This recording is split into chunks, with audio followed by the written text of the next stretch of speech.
வணக்கம் ஃப்ரெண்ட்ஸ், நம்ம இந்த வீடியோவில் பார்க்க போகிறது என்னென்னு பார்த்தீங்கன்னா 7th ஸ்டாண்டர்ட் 3rd டேர்மில் இருக்கக்கூடிய வரியும் அதன் முக்கியத்துவம் அப்படிங்கிற எக்கனாமிக்ஸ் டாபிக் தான் பார்க்க போகிறோம். ஸோ இதுக்கு முன்னாடி 7th ஸ்டாண்டர்ட் 1st டேர்மில் ஒரு டாபிக் பார்த்தோம், உற்பத்தி அப்படிங்கிறது. ஸோ 7th ஸ்டாண்டர்ட் பொறுத்தளவுக்கு இந்த ரெண்டு பாடங்கள் தான் இருக்குது. ஸோ 1st டேர்ம்லையும் 3rd டேர்ம்லையும் மட்டும்தான். அதே மாதிரி 8th பார்த்தீங்கன்னா 2 லெசன் தான். ஸோ ரொம்ப ஈஸியாக நம்ம எக்கனாமிக்ஸ் டாப்பிக்கை முடிச்சிடலாம். ஸோ தொடர்ந்து பார்த்துக்கிட்டே வாங்க. இதை நான் ஒன்லைனர் மாதிரி கொடுத்துருக்கேன். இதே நான் ஃபுல்லாக புக்கில் நிறைய இன்ஃபர்மேஷன் இருக்குது.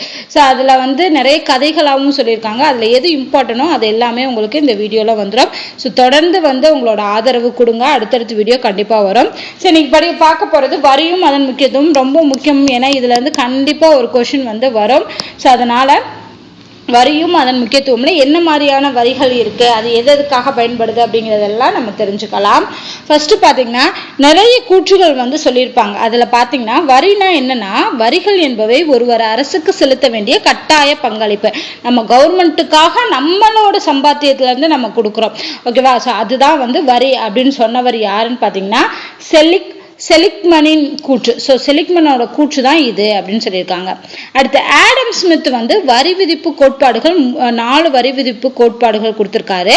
அது என்னென்ன அப்படின்னு அந்த 4 விதியும் பார்க்கலாம். ஸோ கேட்கலாம், வரி விதிப்பு கோட்பாடை கூறியவர் யாருன்னு கேட்டாங்கன்னா ஆடம் ஸ்மித். அடுத்து சமத்துவ விதி, உறுதிப்பாட்டு விதி, வசதி விதி அண்ட் சிக்கன விதின்னு சொல்லி 4 விதிகளையும் சொன்னவர் ஆடம் ஸ்மித். இந்த 4 விதிகள் கொடுத்து இது சொன்னவர் யாரு அப்படிங்கிற மாதிரி கேட்கலாம். ஸோ அதனால ஞாபகம் வச்சுக்கோங்க. அடுத்து சமத்துவ வரி அப்படின்னா என்னன்னா, மக்கள் தமது வசதிக்கேற்ற வகையில் செலுத்துவதற்கான அரசு வரி. அதாவது எந்த வசதியில் இருக்காங்களோ அந்த வசதிக்கு ஏற்ற மாதிரி வரி செலுத்துறது தான் சமத்துவ வரி அப்படின்னு சொல்றாங்க. இப்போ நிறைய சம்பாதிக்கிறவங்க நிறைய வரி கொடுக்கலாம், கம்மியாக சம்பாதிக்கிறவங்க அவங்க சம்பாத்தியத்துக்கு ஏற்ற மாதிரி வரி கொடுக்கறது தான் சமத்துவ வரி அப்படின்னு சொல்றாங்க. உறுதிப்பாட்டு விதி அப்படின்னா என்னன்னா, பொருளாதாரத்தில் ஏற்படும் வீண் செலவுகள் தவிர்க்கப்படுகின்றன.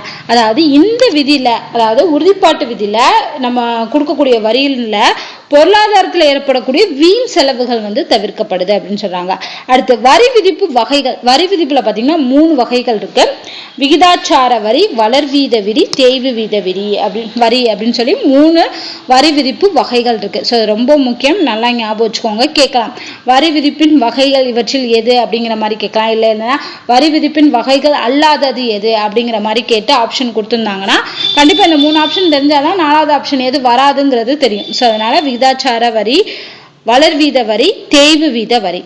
இந்த விகிதாச்சார வரினா என்னன்னா, வருமான அளவை பொருட்படுத்தாமல் ஒரே மாதிரியாக வரி விதிப்பது. மேல சமத்துவ வரியில பார்த்தோம், மக்கள் தன்னோட வசதிக்கு ஏற்ற மாதிரி வரி செலுத்துறது தான் சமத்துவ வரின்னு சொன்னோம். ஆனா இந்த விகிதாச்சார வரிங்கிறது என்னன்னா, நீ எவ்வளவு வருமானம் வேணாலும் வாங்கிக்கோ, கம்மியா வாங்க அதிகமா வாங்க, அது பிரச்சனை இல்லை. ஆனா நீ என்ன பண்ணணும், ஒரே மாதிரியா வரி விதிக்கணும், வரி கட்டணும் அப்படிங்கிறதான் விகிதாச்சார வரி அப்படின்னு சொல்றாங்க. அடுத்து வளர்வீத வரி அப்படின்னா என்னன்னா, ஒருவரோட வருமானம் அதிகரிக்கும் போது அதுக்கேற்ற வரி விகிதமும் அதிகரிக்கணும். அதான் வளர்வீத வரி. வளர்றது கம்மியா இருக்கும்போது நீ கம்மியா கொடுத்துருப்ப, அதே இது உனக்கு வருமானம் அதிகமா வந்துச்சு, நீ நல்லா சம்பாதிக்கிற அப்படின்னா அதுக்கேற்ற மாதிரி நீ வரி அதிகரிக்கணும் அப்படிங்கிறதா வளர்வீத வரி. தேய்வு வீத வரினா என்னன்னா, அதிகமாக வருமானம் ஈட்டுபவர்களுக்கும் குறைவாக வருமானம் ஈட்டுபவர்களுக்கும் ஒரே மாதிரியாக விதிக்கப்படும் வரி. நீ எவ்வளவு சம்பளம் வாங்கினாலும் ஒரே மாதிரியாக வரி விதிக்கிறதா தேய்வு வீத வரின்னு சொல்றாங்க. அப்படிங்கிறப்போ இந்த குறைவா வருமானம் ஈட்டுபவர்களுக்கு ரொம்ப கஷ்டம் இல்லையா? ஏன்னா அதிகமா வருமானம் ஈட்டுறவங்க கட்டிடுவாங்க வரிய. பட் குறைவான வருமானம் ஈட்டுபவர்கள் அதிகமா வரி செலுத்தணும் அப்படிங்கிறப்போ அவங்களுக்கு ரொம்ப கஷ்டம். இதுதான் தேய்வு வீத வரி அப்படின்னு சொல்றாங்க. அப்போ இந்த வளர்வீத வரியும் தேய்வு வீத வரியும் என்னன்னா ஒண்ணுக்கொண்ணு எதிரானது. ஓகேவா? ஸோ தேய்வு வீத வரியானது வளர்வீத வரிக்கு எதிரானதாக உள்ளது, அது நம்மளுக்கே தெரியும். அடுத்து என்னன்னா, வரிகள் நாட்டின் மொத்த உள்நாட்டு உற்பத்திக்கு தம் பங்களிப்பை அளிக்கின்றன. இந்த கொஸ்டின் கேட்டிருக்காங்க. ஓகேவா? நம்ம நாட்டோட மொத்த உள்நாட்டு உற்பத்தி, அதாவது ஜிடிபின்னு சொல்லுவோம், அதுக்கு அதிக அளவு பங்களிப்பு அளிப்பது எதுன்னு பார்த்தீங்கன்னா நம்ம கட்டக்கூடிய டாக்ஸ் தான். அடுத்து நாட்டின் பொருளாதார வளர்ச்சியின் நிலையை வரி வந்து பாதிக்கும். அப்போ ஒரு நாடு பொருளாதாரத்துல வளர்ச்சி அடைஞ்சிருக்கு இல்ல பொருளாதாரத்துல பின்தங்கி இருக்கு அப்படிங்கிறத கூட எது பாதிக்குது அப்படின்னா வரி வந்து பாதிக்குது, டாக்ஸ் வந்து பாதிக்குதுன்னு சொல்றாங்க. அடுத்து ரொம்ப முக்கியமானது என்னன்னு பாத்தீங்கன்னா இதோட மிக முக்கிய வரிகள் டைரக்ட் டாக்ஸ், இன்டைரக்ட் டாக்ஸ்ன்னு சொல்லுவோம். நேர்முக வரி, மறைமுக வரி அதுனா என்னென்ன அப்படிங்கிறது பார்க்கலாம். ஃபர்ஸ்ட் நேர்முக வரினா என்னன்னா ஒரு தனிநபரோ அல்லது ஒரு நிறுவனமோ நேரடியாக அரசுக்கு செலுத்தக்கூடிய வரி. ஓகேவா, நான் இப்போ சொத்து வரி இல்லை வருமான வரி இன்கம் டேக்ஸ் எல்லாம் கட்டுறோம். நான் எவ்வளோ சம்பளம் வாங்குறேனோ அதுக்கேற்ற வரியை நான் வந்து கவர்மெண்ட்டுக்கு கொடுக்கணும். அப்போ ஒரு தனி நபராக கொடுக்கலாம், இல்லைன்னா ஒரு நிறுவனத்துல இருந்து நேரடியாக கவர்மெண்ட்டுக்கு டைரக்டாக கொடுக்குற வரி தான் நேர்முக வரி. ஸோ இதோட வகைகள் தான் ரொம்ப முக்கியம். ஏன்னா கண்டிப்பாக இதுல இருந்து கொஸ்டின் வந்திருக்கு. சொத்து வரி, வருமான வரி, உறுதிமொழி பத்திரங்கள் மீதான வரி, இந்த மூணுமே டைரக்ட் டாக்ஸுக்கான எக்ஸாம்பிள். அடுத்து மத்திய வருமான சட்டம் 1963 கொண்டு வந்திருக்காங்க. இதன் கீழ் நேர்முக வரிகளுக்கான மத்திய வருவாய் வாரியம் வந்து அமைச்சிருக்காங்க. ஓகேவா, ஸோ எந்த சட்டத்தின் கீழே வந்து மத்திய வருவாய் வாரியம் வந்து அமைக்கப்பட்டது அப்படின்னு கேட்டாங்கன்னா மத்திய வருமான சட்டம் 1963. இந்த இயரை ஞாபகம் வச்சுக்கோங்க, ஏன்னா எந்த இயர்ல இந்த சட்டம் கொண்டு வரப்பட்டுச்சு அப்படின்னு கேட்கலாம். அடுத்து மறைமுக வரினா என்ன? ஒருவருக்கு விதிக்கப்பட்ட வரிச்சுமை மற்றொருவர் மீது மாற்ற இயலும் முறையே மறைமுக வரி அப்படின்னு சொல்றாங்க. அதாவது எக்ஸாம்பிள் பார்த்தீங்கன்னா சேவை வரி, சர்வீஸ் டாக்ஸ்ன்னு வாங்குவாங்க. இப்போ நம்ம ஒரு கடைக்கு போறோம், ஒரு கடையில் போய் ஒரு ட்ரெஸ் எடுக்கிறோம் இல்லைன்னா ஒரு ஜாமான் வாங்குறோம் அப்படின்னா அதுக்கு சர்வீஸ் டேக்ஸ் போடுவாங்க. ஏன்னா அந்த பொருள் விற்கிறவனுக்காக நம்ம வாங்குறோம் இல்லையா, நம்ம வந்து அந்த வரியை செலுத்துறது. ஓகேவா, ஆக்சுவலாக கடைக்காரர் செலுத்தணும், பட் அதில் ஒரு குறிப்பிட்ட அமௌண்ட் வந்து சர்வீஸ் டேக்ஸை நம்மள்ட்ட இருந்து வாங்கி அதை அவங்க கவர்மெண்ட் கொடுக்குறாங்க. அப்போ ஒருவருக்கு விதிக்கப்பட்ட வரிச்சுமை மற்றொருவர் மீது மாற்ற இயலும். நம்ம யூஸ் பண்ணுற ஜிஎஸ்டி எல்லாம் அப்படிதான். ஓகேவா, நம்ம ஒரு கடையில் போய் சாப்பிட போகிறோம் இல்லை ஒரு பொருள் வாங்க போகிறோம்னாலும் ஜிஎஸ்டி போடுறாங்க. ஸோ இது எல்லாமே வந்து மறைமுக வரி. சேவை வரி, விற்பனை வரி, வேட்ன்னு சொல்கிறோம், அது கலால் வரி, அப்புறம் பொழுதுபோக்கு வரி, ஜிஎஸ்டி சரக்கு மற்றும் சேவை வரி, இது எல்லாமே பார்த்தீங்கன்னா மறைமுக வரிகள் தான்.